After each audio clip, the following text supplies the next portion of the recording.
So thanks for coming out.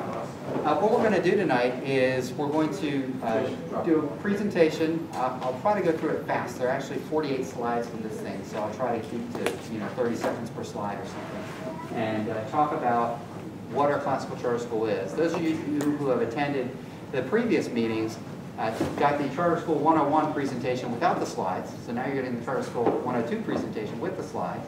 And so we're assuming at this point that folks have familiarity with the fact that we're a classical school, that we teach in 3 phases, that's called the trivium, and some of the things we discussed before. If you're not familiar with that, you can certainly ask those questions, and we can actually send out the slide presentation from the last time. But we'll kind of pick up where we left off from our last meeting.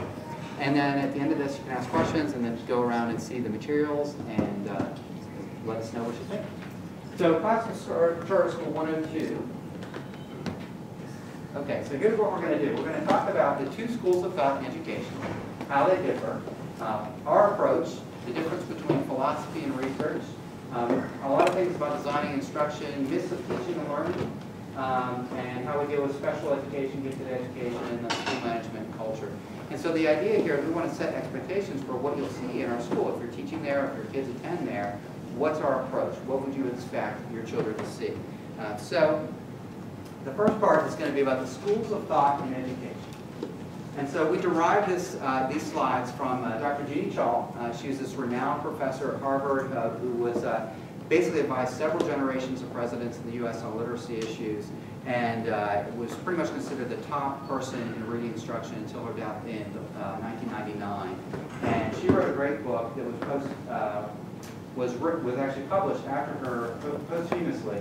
And it's called the Academic Achievement Challenge. It's a great read if you're an educator or a parent wanting to know more about the debates in education. It's really, her scholarship is really just matchless scholarship. She does an excellent job of being very objective about what really does or doesn't work in education. And so to give you a background about this debate in education, there are really 2 main schools of thought. There's what are called the traditional, or teacher-led, instructivist, scientific, or structure. Those are the adjectives that is also often referred to. Or there are the progressive approaches, which are also known as student-centered, constructivist, romantic, or natural approaches. And so the terms don't indicate political leanings. In fact, one of the biggest scholars that's a proponent of classical education and more traditional education writes in his book that he's a political liberal, but he's an educational traditionalist because he thinks it produces greater equity in society if you take a more traditional approach. So don't interpret those in political terms at all. And so most education schools lean towards the more progressive approach, and that's where we're providing something that's different.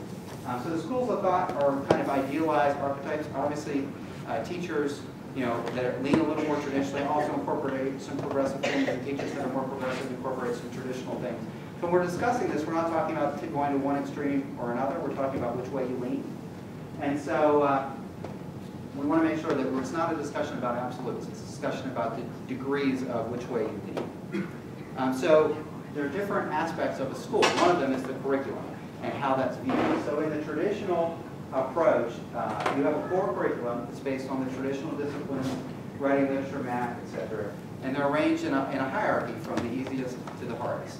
And the focus in a traditional approach is to organize this in a logical way. A progressive education, the whole idea of curriculum is called into question somewhat. So school learning, ideally, if you're in favor of the progressive approach, should be based on the child's interests and needs. So it should arise more naturally, is what the belief is, from the child. And so really, theoretically, there's no need for a curriculum per se that's arranged in this hierarchy. Subject matter is not really structured. The emphasis is really on the learning process itself and on a variety of subjects that are integrated to make them more meaningful. So that's the difference in curriculum. Now, we are obviously a traditional school. One of the things we do though, that classical education is really known for, is we do integrate the subjects to a degree far more than most other schools do. As those of you who attended the previous meeting know, when you study first grade ancient history, the art, the music, and the literature is all ancient art and music and literature. And the same thing in second grade where you're doing the Middle Ages. It all integrates across the subject. So that's something that we do. The views of student learning. Students are expected to learn what's taught We want to make it as interesting as possible, but it's selected because it fits within this overall structure. You're trying to get kids to acquire a body of knowledge. In progressive approach, ideally the best learning comes when students are interested. So the idea there is you kind of follow the child in the progressive approach. You encourage students to follow their own interests in their learning. The attitude towards instructional materials. So as you can see, and this is only a subset of our instructional materials. When we did this last year, we actually had so much stuff people couldn't get through it. So there are literally several truckloads worth of curriculum materials, and we've only brought a subset here of what we're doing. But in a traditional school, you really value having textbooks because it's important to ensure that you have minimal coverage of content. Additional things are recommended as well. But that is in contrast to the more progressive approach, which takes textbooks to be considered dull. The preference is more for hands-on learning experiences and things like that. All right, so how student difficulties are explained and treated in the traditional approach. If a student is failing, the tendency is to look into their prerequisites. What did they learn? What did they not learn? And the behavioral and emotional part of it is recognized as a possible cause, but there's a greater emphasis on saying, you know, probably it isn't that you have an attitude problem, maybe you just didn't have the prerequisite skills. And that's the first line of defense, if you will, when a child has a problem in a traditional approach. In the progressive tradition, the cause for academic difficulties is usually looked at, they look first more to non-academic factors. So they say, well, you know, if we're saying that we're going to follow the children, and we believe that true learning occurs when they follow their own interests, well, maybe they're just not interested, right? Maybe they're just not motivated. Maybe there's an issue with self-esteem.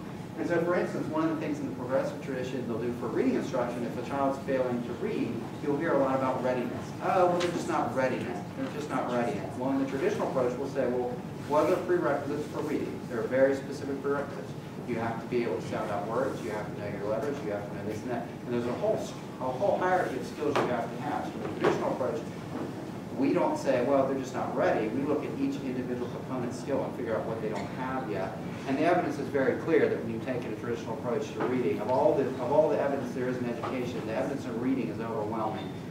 That taking a phonics-based approach with phonemic awareness does wonders for kids at all levels in terms of being able to learn to read. So the emphasis in the traditional side is on the intellect, on academic learning. We care about motivation and affect. That's not ignored. Classical schools are, you know, warm, inviting places, but we focus like a laser on that academic side of things. We really want to make sure that kids acquire the knowledge and skills. The emphasis on the more progressive side is more about the inner, it's kind of inside out of that, right? So the emphasis is on affect and motivation. There's less emphasis on the content of what's learned. The idea being that the content's kind of there. You know, our focus is on the learning process, so the content is there to kind of get kids to have these interesting learning experiences, but the content in and of itself, that's not the emphasis.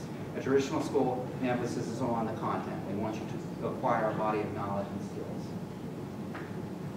And by the way, these definitions are pretty well agreed to by both advocates of progressive education and advocates of classical. This is not being pejorative in any way to the progressive approach.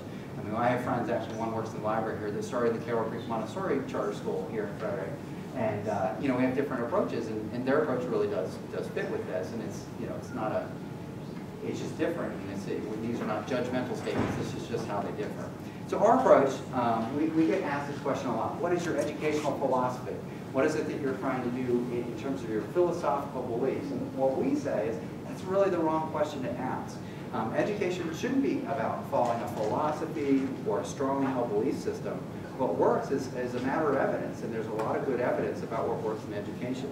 If we have a philosophy, we'd say it's empiricism. In other words, we look at studies and evidence of what has worked in the past, and then common sense, a heavy dose of common sense. Ask teachers, you know, what really works in your classroom. So we look at the research, and then we say to the teachers, okay, let's interpret that in a sensible way. What really works? And so that way, if we have a philosophy, it would be that way. But we don't try to start out with a belief like it's more in the progressive tradition. Well, let's say, well, children should learn naturally, things like that. That's not where we start. We look first at the evidence. All right, so where you have solid research, and reading is the most solid research of all, what you do is you use that or logical extensions of that. So in some cases, such as math, there's good research that all kind of points to a traditional approach, but it doesn't prove it conclusively. It's just that there's a lot of evidence. Where reading is pretty much proven conclusively that phonics is superior.